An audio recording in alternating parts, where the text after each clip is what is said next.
I called my parents 9 times from a hospital bed the doctors weren't sure I'd leave alive.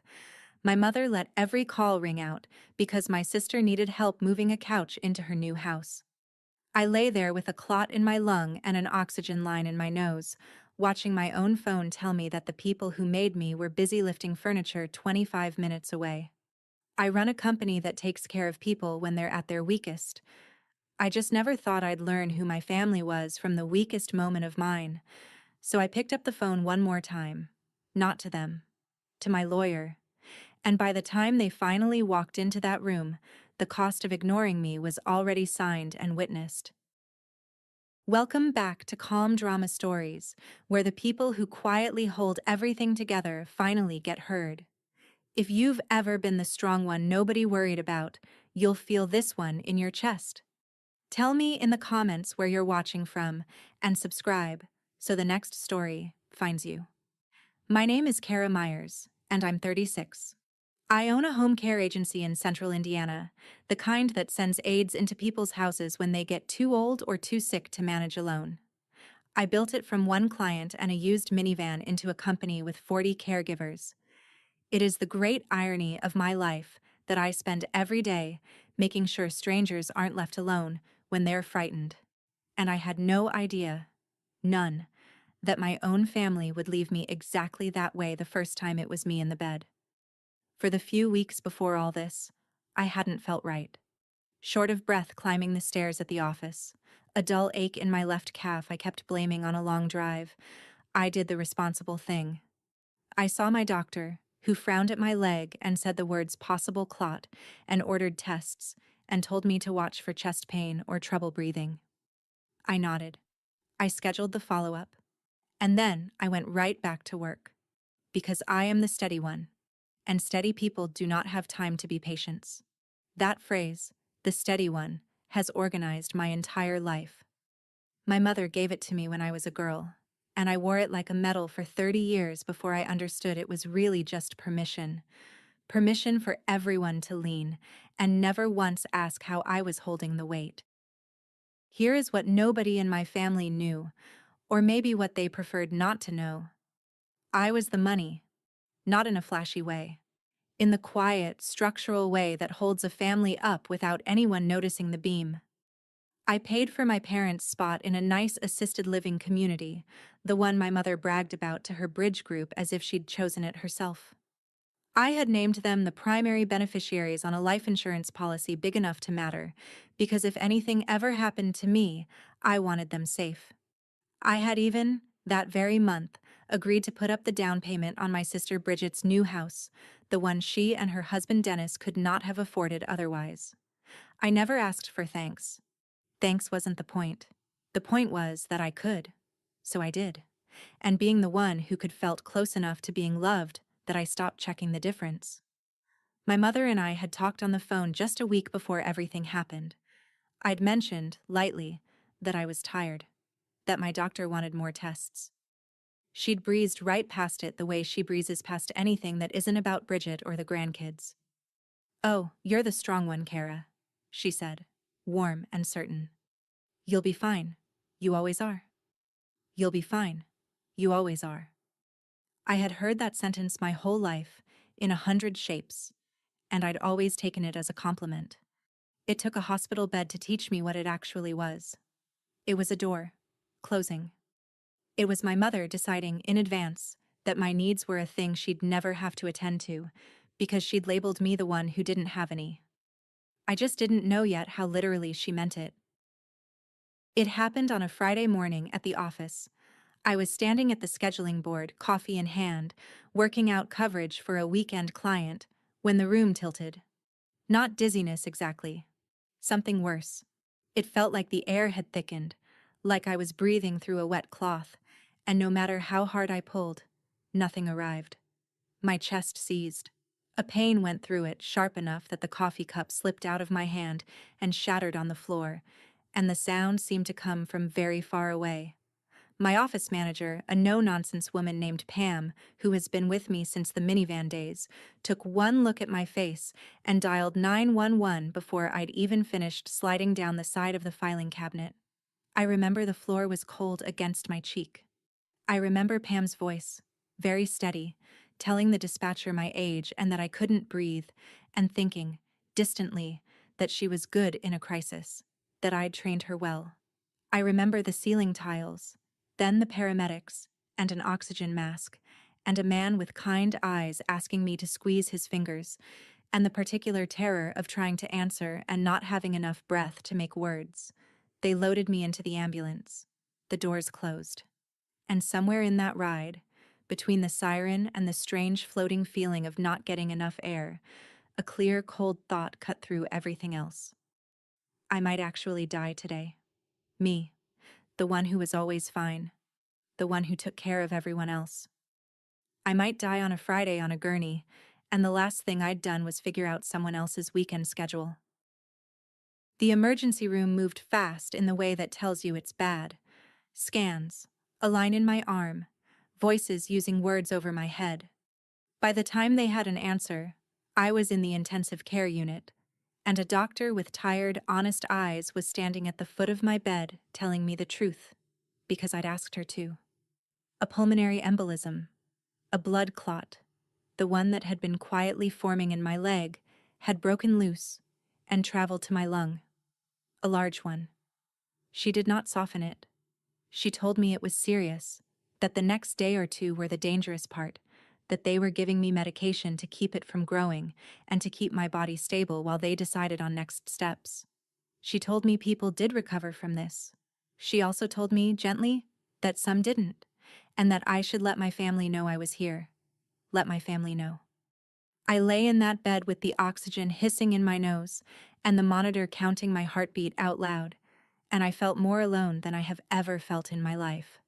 Not because no one was there, because the people who were supposed to come running were a phone call away, and I suddenly wasn't sure, for the first time, that they would run. I reached for my phone on the tray table. My hand was shaking. I told myself I was being dramatic, that of course they'd come, that my mother would be there before the hour was out, scolding me for not calling sooner. I found her name. I pressed it, and I waited to hear my mother's voice tell me everything was going to be all right. It rang 4 times and went to voicemail. Her cheerful recorded voice, the one she's had for a decade, telling me to leave a message and she'd call me right back. I did. I kept it short because short was all my lungs could manage. Mom, it's me. I'm in the ICU at St. Vincent's. They found a clot in my lung. It's serious. Please call me back as soon as you get this. I hung up and stared at the ceiling and told myself she was driving, or in the shower, or had left her phone in the other room the way she always does. I gave it 10 minutes by the clock on the monitor. Then I called my father. Same thing. 4 rings, voicemail, his slow, careful greeting. I left him the same message, my voice thinner this time. I told myself one of them would see it any second. I knew, distantly, that it was a Friday, and that Bridget had been planning her big move into the new house this weekend, the house my money was buying. I knew my parents had promised to help her carry boxes. But surely a clot in your daughter's lung outranks a couch. Surely there is a line, somewhere, even in my family, where a medical emergency beats an errand. I lay there and watched my phone and waited for it to light up with my mother's name. It is a strange thing, to be possibly dying and to spend the time worrying that you're being needy. That's what 36 years of being the strong one does to you. Even on the edge, I was apologizing in my head for the inconvenience of my own emergency. Over the next 2 hours, I called 5 more times, 3 to my mother, 2 to my father. Every single one rang its full count and dropped into voicemail. After the 6th call, I stopped leaving messages because there was nothing left to say that I hadn't already said, and because hearing my own frightened voice played back in my head was making it worse. Then I made the mistake of opening the family group chat. There it was, scrolling up my screen in real time. My mother, active right now, posting photos. A picture of Bridget's new living room with boxes stacked to the ceiling. A picture of my father, red-faced and grinning, holding one end of that couch. A string of laughing emojis. A message from my mother that said, "Best day. So proud of our girl and her beautiful new home." Our girl. I want to stop here, because I know some of you watching have felt this exact thing. You've been left on red while the family carried on without you. You've watched, in real time, the proof that you were not the priority you'd spent your life being for them. If that's you, I'm sorry. It is a specific kind of heartbreak, the quiet kind, and it deserves to be named out loud. So do me a favor. Drop a comment with the name of the one person who would drop everything and come if it were you in that bed. Tag them in your heart right now. I read every comment. Back in the ICU, I set my phone face down on the tray, and for the first time since the ambulance, I didn't feel afraid anymore. I felt something colder and clearer taking its place. My phone did buzz once, that afternoon. For half a second my heart leapt, the old reflex, certain it was my mother finally calling. It was a text from Bridget. She had clearly seen the messages I'd left in the chaos, the ones where I'd written that I was in the hospital, that it was serious. She had read them, and this is what my sister sent me, while I lay in intensive care. OMG, busy with the move today, but glad you're being looked after. Rest up. Talk soon. Glad you're being looked after. As if I had checked into a spa. As if the strangers monitoring my heart rate were a service I'd treated myself to, and not the only people in the building standing between me and the worst outcome. I read it 3 times. I kept waiting for a follow-up, a second text that said, "Wait. The hospital? Are you okay? What's happening? I'm coming." It never came. Bridget had decided, in the space of one cheerful message, that my emergency was handled, that being looked after by professionals released her from any obligation to look up from her boxes. And the awful thing, the thing I made myself sit with in that quiet room, was that she'd learned it from somewhere. She'd learned it from a lifetime of watching our mother treat me as the one who was always fine. She was just repeating the family religion, the one I'd never thought to question either, until the machines were beeping and nobody came. I didn't text back. There was nothing to say to a person who thinks a heart emoji is the same as showing up. I put the phone down again, and I started, slowly, to think about everything I had built, and exactly whose names were written on it. There was one more name in my phone I hadn't tried. My younger brother, Eli. Eli is 30, the baby of the family, a high school shop teacher 2 towns over, and he has always existed slightly outside the gravity that organizes the rest of us. He isn't the favorite, and he isn't the workhorse. He's just kind in an uncomplicated way the rest of us never quite managed. I almost didn't call him. I told myself he had a class, that it wasn't fair to scare him. All the old habits of a woman who apologizes for needing things. But I was tired and frightened and out of pride, so I pressed his name. He picked up on the second ring. The second ring. I barely got it out. "Eli, I'm in the hospital." And my voice finally cracked on the last of it. And he didn't ask a single follow-up question about logistics or how bad or whether it could wait. He just said, "Which one? I'm coming right now." And he hung up before I could tell him not to. 40 minutes later, he came through the door of my room still in his work clothes, sawdust on his jeans, his face white with worry, and he crossed straight to the bed and took my hand in both of his and said, "I'm here. I've got you. I'm not going anywhere." I cried then, for the first time since the ambulance. Not because I was scared of dying, because for 36 years I had been the one who showed up for everyone, and I had genuinely not known until that moment what it felt like to have someone show up for me. It felt like setting down something I'd been carrying so long I'd forgotten it had weight. Eli stayed. He called his school and got a substitute.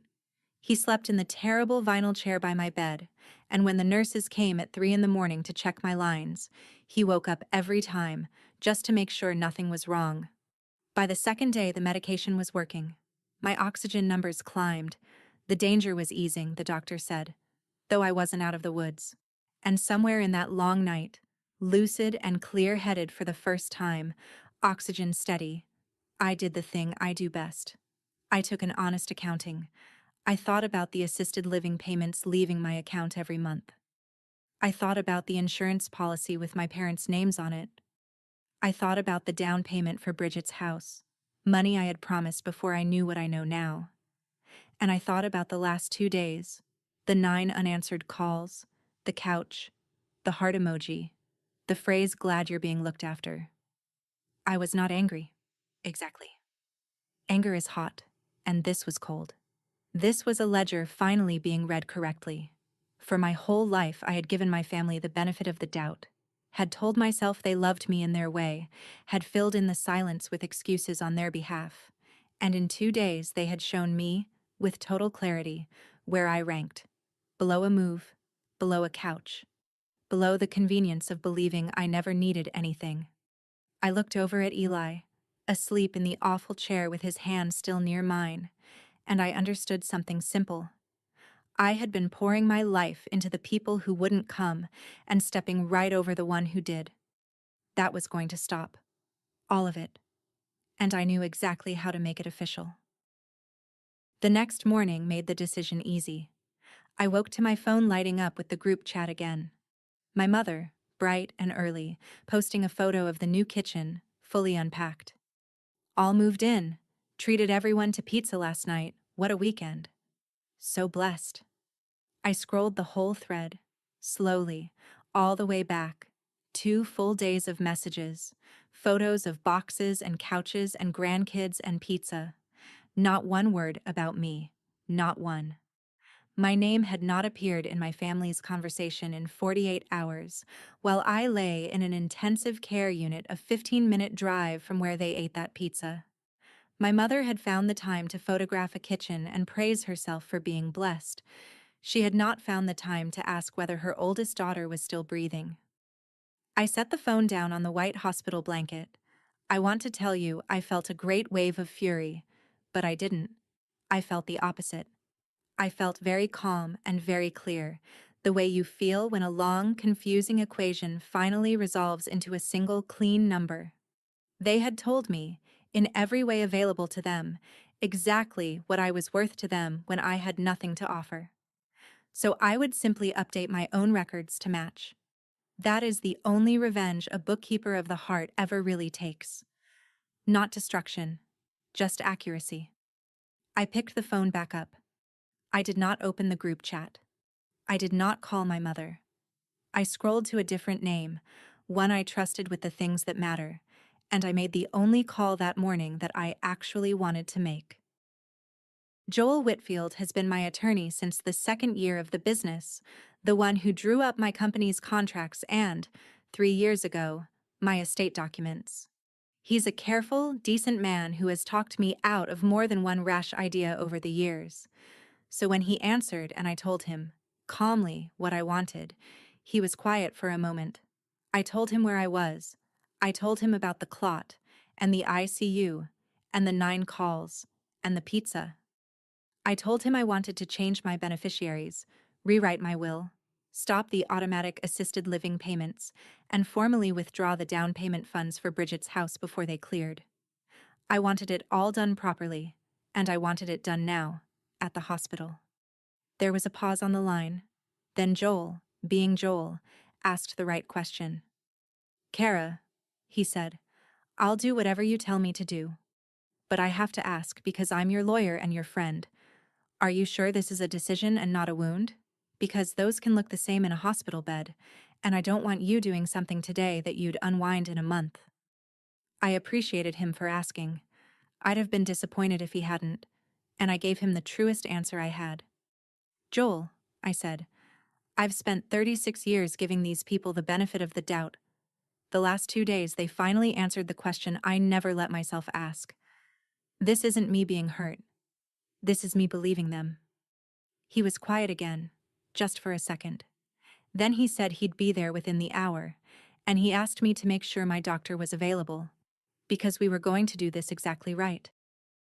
I knew from years of estate work that the most important thing was not the documents themselves, but the question someone would inevitably raise later. Was she even in her right mind? People who get cut out of a will love nothing more than to claim the person was confused, medicated, manipulated, not herself. I was not going to give them that door. So before Joel arrived, I asked to speak with my attending physician, the same honest-eyed doctor who had leveled with me on the first night. I explained what I intended to do and why. I asked her, plainly, whether she could confirm in my chart that I was alert, oriented, and fully capable of making my own legal and financial decisions. She looked at me for a long moment, the kind of look one tired, competent woman gives another, and she said yes. She said my labs were stable, my oxygen was good, I was lucid and clear, and that in her medical judgment I had full capacity. She offered to note it in my record and to witness the signing herself if it would help. I told her it would help more than she knew. My night nurse, Donna, a sturdy woman with reading glasses on a chain and zero tolerance for nonsense, agreed to be the second witness.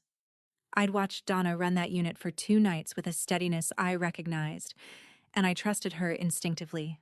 By the time Joel walked in with his briefcase, everything was in place.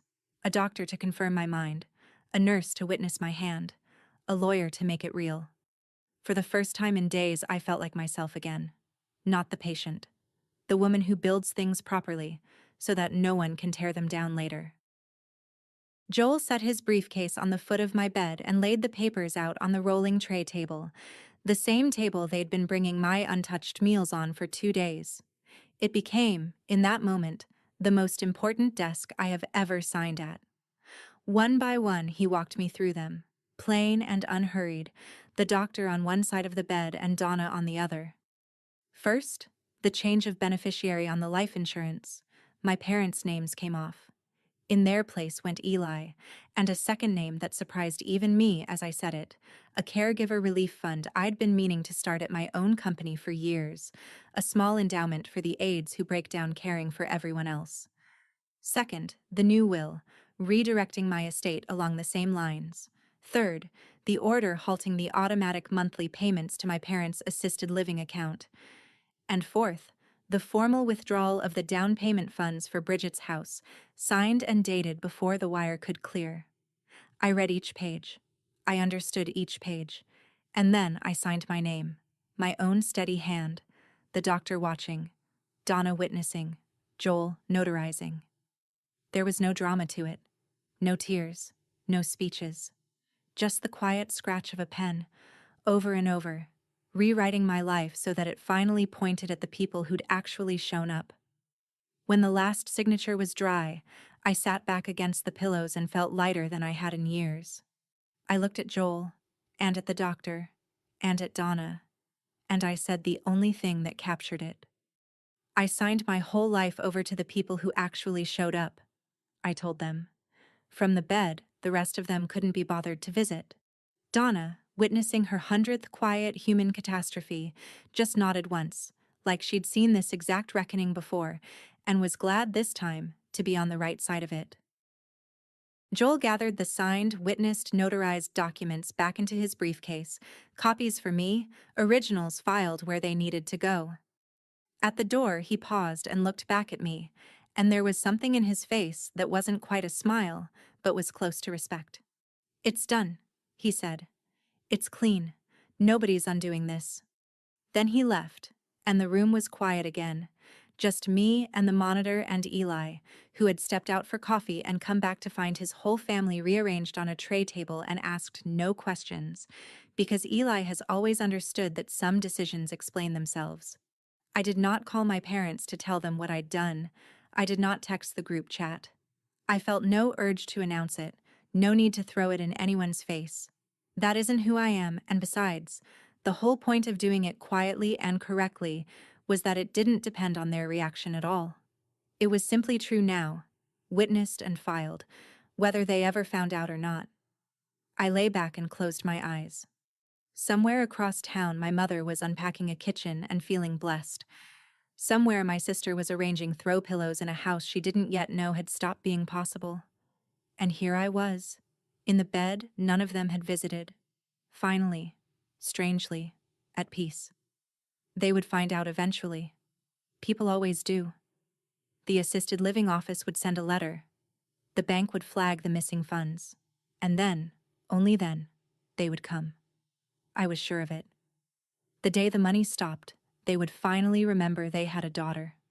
I just intended to be recovered enough by then to be sitting up when they walked in. I was right, of course. It just took a few days. By the third day, I'd been moved out of the ICU into a regular room, the clot stabilized, the danger behind me, a long, boring recovery and months of blood thinners ahead. Eli came every day after school. He brought me real food and bad magazines and sat with me, and we talked more in those few days than we had in years, two siblings discovering, late, that they actually liked each other. My parents still did not call. Bridget still did not call. The silence, which had once felt like a wound, now felt almost like a courtesy, a window of peace before the storm I knew was coming. The storm started with the bank. My business accountant, who I'd looped in, let me know the down payment withdrawal had gone through cleanly, the funds pulled back before they could transfer to the title company for Bridget's house, which meant that somewhere, in some closing office, a wire that was supposed to arrive simply hadn't. I pictured it without much feeling. A loan officer frowning at a screen, a title agent making an awkward phone call. My sister's brand new house, the one full of unpacked boxes and arranged throw pillows, quietly developing a hole in its foundation that no amount of pizza could fill. I was not gleeful about it. I want to be honest, because I think honesty is the only thing that makes a story like this worth telling. I didn't feel triumph. I felt a kind of grim, level calm, the calm of a woman watching a consequence she didn't create, but had finally stopped preventing. For 36 years, I'd been the safety net. I'd just stopped catching them, and gravity was about to do the rest. Dennis was the first to feel it, because Dennis is the kind of man who feels money before he feels anything else. He called Eli, not me, because it apparently still hadn't occurred to anyone to call the woman in the hospital directly. Eli put it on speaker and we listened together, his eyebrows climbing higher with every sentence. Dennis was rattled. The bank was saying the down payment hadn't come through, the closing was in jeopardy, the sellers were threatening to walk. Did Eli know what was going on? Was there some mix-up? Because Cara had promised? Cara always came through. Cara was reliable. There it was again. Cara always comes through. Cara is reliable. The same sentence, in a man's panicked voice, that my mother had used my whole life to mean I never had to think about her needs. Eli, bless him, kept his voice flat and just said he didn't know anything about Cara's finances and that maybe they should ask Cara, who was, he reminded Dennis pointedly, still in the hospital. There was a small, telling pause on the line. You could almost hear Dennis remembering, with annoyance, that I was sick, as if my illness were now an inconvenient obstacle to my usefulness. They still didn't get it. That's what struck me, listening. Even now, with the money gone, they weren't worried about me. They were worried about what my absence was costing them. I want to pause and ask you something, because I genuinely want to know. Have you ever realized that your family valued what you provided more than they valued you? That the love was really just billing? If you have, tell me in the comments. You are not alone, and you are not wrong to have felt the difference. After Dennis hung up, Eli looked at me and said quietly, "They have no idea, do they?" They didn't, but they were about to. Bridget called me directly that evening, the first time my sister had called me, not texted, not heart emoji'd, but actually called, since before I collapsed. For one foolish second I thought maybe Dennis had finally told her how sick I'd been, that this was the call where she said she was sorry, where she asked how I was, where she remembered she had a sister and not just a benefactor. That is not what the call was. She didn't ask how I was feeling. She didn't mention the ICU. She got right to it, her voice tight with a stress that had nothing to do with my lung. "Cara, hey, is there some problem with the down payment? The bank's saying the money didn't come, and Dennis is freaking out, and we could lose the house. Did something happen with your account? Did something happen with your account?" I lay there in my hospital bed, 4 days after she'd left me on red, while I might have been dying, and I listened to my sister's only concern be whether my account was working, and I felt the last thread of something snap, gently, with no pain at all. I said evenly. Bridget, I called our parents 9 times from the ICU. You texted me a heart emoji and told me to rest up. There was a silence. What does that have to do with the house? She said, and the honest confusion in her voice told me everything. She truly did not connect them. The version of me that almost died and the version of me that funded her life were, to her, two completely separate accounts, and only one of them had ever interested her. It has everything to do with the house, I said, but I'm not going to explain it over the phone. If you want to talk about it, all of you, you can come see me. You remember where I am. You've had the address for 4 days. My mother started calling within the hour. Bridget must have hung up and called her in a panic, because suddenly my phone, which had sat silent and dark through the worst 2 days of my life, would not stop lighting up with my mother's name. Once, twice, 5 times. The very thing I had begged for from the ICU, my mother's face on my screen, was finally happening. Days too late. And now that it was here, I felt nothing but a clean, cold clarity. I did not pick up. I want you to understand that this was not pettiness, not an eye for an eye. I genuinely had nothing to say to her over the phone, and I knew, from a lifetime of experience, exactly how a phone call with my mother goes. She talks. She reframes. She finds the angle where she is the wronged party and I am the difficult one, and she does it so fast and so smoothly that I end up apologizing before I've remembered what I was upset about. She is a master of the medium of the phone call, where there are no witnesses and no paper, only her voice and my old, trained instinct to soothe her. So no, not on the phone. If my mother wanted to have this conversation, she would have it in person, in the room she hadn't visited, in front of the people who had seen me sign my name. She would have it on my ground for once, where her voice was just a voice, and the documents were real and witnessed and could not be talked away. I let every call ring out, the way she had let mine. Then I turned my phone face down, looked at Eli and said, "They're coming tomorrow. I can feel it." He nodded. "You want me here?" "Yes," I said. "And Joel, I want this done right." I spent that night getting ready the only way I know how, which is to get my facts in order and decide, in advance, who I was going to be when the room filled up. I asked Joel to come by in the morning and to bring copies of everything: the witnessed beneficiary change, the new will, the halted payment order, the withdrawal confirmation. Not to wave in anyone's face, just to have on the tray table, quiet and real, so that nothing I said could be dismissed as a sick woman's threat. I called Joel and walked him through it, and he gave me one piece of advice that I wrote down on the back of a hospital menu. "Don't argue with them," he said. "Whatever your mother says, however she spins it, don't defend yourself. The second you argue, it stops being about what's true and starts being about who's louder, and she's had 60 years of practice being louder. You don't have to win a fight. You just have to tell them what's already done and let the paper say the rest. Don't argue. Let the paper say the rest."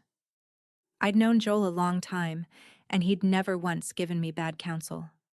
I lay in the dark and rehearsed being calm. I thought about every family confrontation I'd ever lost, every time my mother's certainty had steamrolled my facts, every time I'd walked away having somehow agreed I was the problem. And I realized the thing that had always beaten me wasn't her argument. It was my own need for her approval, the need that made me flinch and fold. But something in me had changed in that ICU. The need was gone. You cannot manipulate a person who has stopped hoping you'll love them correctly. For the first time in my life, I had nothing left for my mother to take. It was my father who called last, late that night, alone. I almost didn't answer, but something made me pick up. Maybe because his name on the screen has never carried the same weight as my mother's. His voice was small and rough, like he'd been sitting somewhere in the dark working up to it. "Cara," he said. "Honey, Bridget told us about the hospital, about how bad it was." A long pause, the sound of an old man trying to find words he'd never practiced. "Is it true you called 9 times? That first day?" I said it was. I heard him breathe out, shaky, and when he spoke again, his voice broke clean in half. I had my phone in my pocket the whole time, he said. I felt it buzzing. I thought it was the moving company. Your mother said don't worry about it. Finish the couch. We'll check it later. And I listened to her. I listened to her instead of my own daughter. He started to cry then. My quiet, undramatic father, the man I have maybe seen cry twice in my life. I almost lost you, he said, and I was carrying a couch. I let him cry. I didn't rush to make it okay, the way I would have my whole life. But I wasn't cruel to him either, because my father's sin was always cowardice, never malice, and there is a difference. Dad, I said finally gently, I'm okay. I'm going to be okay. But things are going to be different now. I need you to know that before tomorrow. He was quiet. Then he said the thing that told me he was the only one who'd actually understood. I know, he said. I'm just glad you're alive to make them different. I'll be there in the morning. I'm coming whether she does or not. They came the next morning, all of them, filing into my hospital room like a delegation. My mother led, of course. She came in first, and she came in glowing, with a grocery store bouquet wrapped in crinkling plastic and a smile so bright and so practiced that for a second I almost admired it.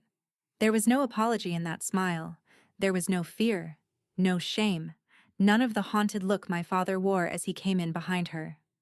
My mother had decided, somewhere on the drive over, that the way to handle this was to skip straight past the last 5 days as if they hadn't happened, to flood the room with cheer until everyone agreed to pretend along with her. She set the flowers on my tray table, right on top of the very space where I'd signed everything away, and she leaned down and kissed my forehead and said, "Oh, sweetheart, look at you. You gave us such a scare. But you're the strong one. I knew you'd pull through just fine." There it was. The sentence of my entire life, delivered over a bouquet, in front of my brother and my lawyer and a sister and brother-in-law hovering anxious by the door. You're the strong one. I knew you'd pull through fine, as if my survival had been a foregone conclusion, as if her absence had been a vote of confidence rather than a verdict.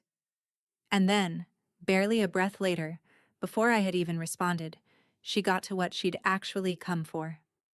"Now," she said, settling into the chair beside my bed with the air of a woman taking charge of a small mess. "Bridget tells me there's some confusion with the bank, some mix-up with the house money. So let's just sort that out, shall we? I'm sure it's nothing we can't fix. Let's just sort that out." I looked at my mother's bright, expectant face, and I understood she still, even now, had absolutely no idea what was about to happen. I did not raise my voice. This is the part I want you to picture clearly, because it is the whole of who I decided to be in that room.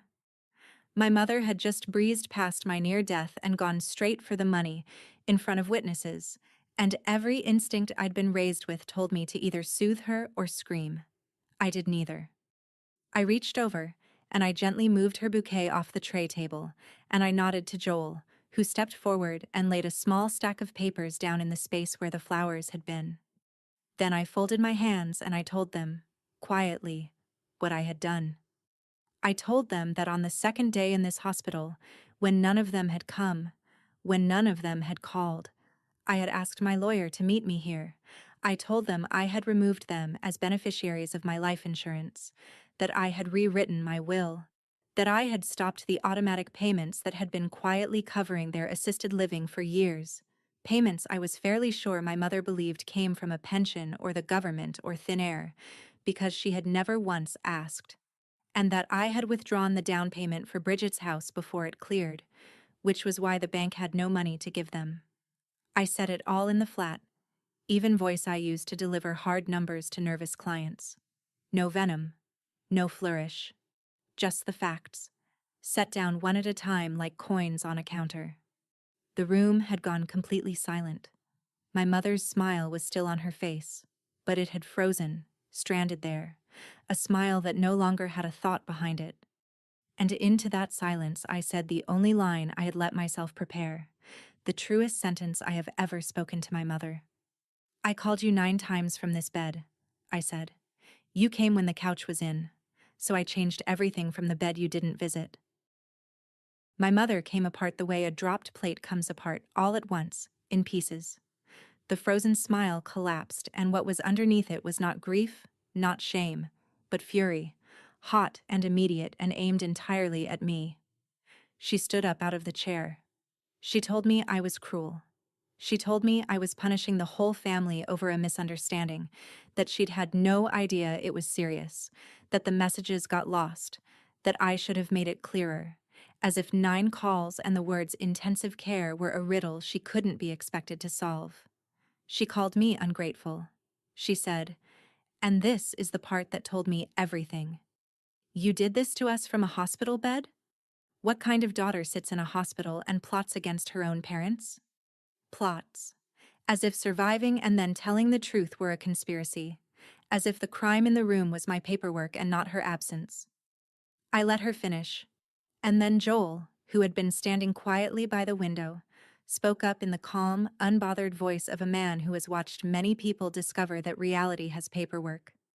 He said that everything I'd signed had been executed properly, that my physician had documented my full mental capacity in my chart, that 2 witnesses, the doctor and the nurse, had observed the signing, that it was notarized, filed, and entirely valid, and that there were no grounds whatsoever to contest it.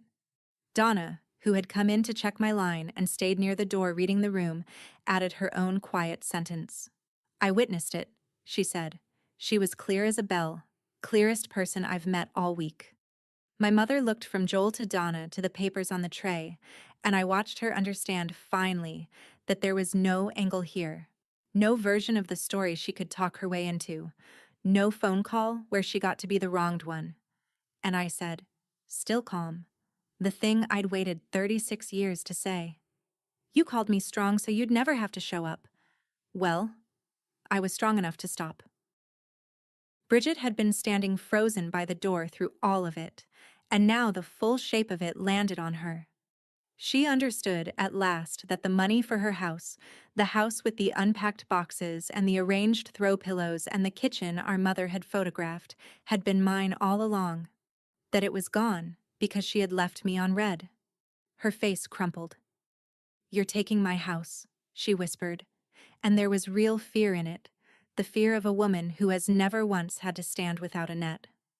I looked at my sister, and I felt something that surprised me, not triumph, something closer to sadness, because I'd had a net my whole life too, the net of being needed, and it had cost me just as much as her dependence was about to cost her. I'm not taking anything, Bridget, I said. I'm just not paying for it anymore. There's a difference, even if nobody in this family ever taught us what it was. Dennis, who had been so loud on the phone, said nothing at all, which was its own small justice. And then I gave my sister back the words she had sent me, gently, the way you return something a person dropped. You called me the day the money stopped, I said. Not the day I almost did. She had no answer for that. None of them did. The room held its silence, the monitor beeping out my heartbeat. Steady now. Strong now. The heartbeat they hadn't bothered to come listen to when it might have stopped. My father had sat down in the corner with his face in his hands. Eli stood beside my bed with one hand on my shoulder. And for the first time in my entire life, in a room full of my family, I was not the one apologizing. I did not leave them with nothing. I want to tell you that, because I know the satisfying ending is the one where they get exactly what they gave, and I understand the appeal. But I am not built that way, and more importantly, I didn't want to become the kind of person who could be. So before they left that room, I laid out the one path I was willing to walk. I told my parents that I would consider restoring a portion of the assisted living support. Not the insurance, not the will. Those were done, and they were Eli's now, and mine to give where I chose. But the monthly care, the roof over their heads, I would help with that again, on conditions, and I had Joel write them down so that no one could pretend later that the terms were different. First, they had to acknowledge, out loud and in plain words, that they had left me alone when I might have died. Not a vague apology, the actual thing. Second, Whatever this family was going forward, it had to run in both directions. I was done being a beam that holds up a house no one invites me into. If they wanted a daughter, they had to be parents, which meant showing up when it was inconvenient, when there was nothing to be gained, when it was just love and a hospital chair at 3 in the morning. My father signed before I'd even finished explaining, his hand shaking, and he stayed that night, in the awful vinyl chair next to Eli's, two men keeping watch over a daughter and a sister they'd nearly lost. My mother took the longest. She stood by the window with her arms crossed for a long time, and I honestly didn't know if she could do it. But the papers were real, and the witnesses were real, and for the first time in her life, there was no version of the story that put her in the right. Finally, stiffly, looking not quite at me, she said it. I should have come. 3 small words, and they cost her more than anything she'd ever given me. It wasn't much. It wasn't the mother I'd wanted my whole life, but it was true. And it was a beginning, and at 36, with a clot dissolving in my lung and my brother asleep in a chair beside me, I decided that a true beginning was enough to build on. Bridget bought a smaller house, eventually, with her own money, and I went home, finally, to a life I had quietly rewritten to point at the people who'd actually been in the room. Family isn't measured by who shares your blood. It's measured by who shows up in the room when the machines are beeping and nobody's getting anything out of it. If you made it all the way to the end, you already know that ache, the ache of being the strong one nobody checks on. 9 unanswered calls, a couch that mattered more than a daughter, a lawyer in the ICU. Maybe you've been the beam holding up a house you were never invited into. If Cara's quiet line, finally drawn, gave you a little strength tonight, tell me in the comments who actually showed up for you when it counted. Share this with someone who needs to hear it.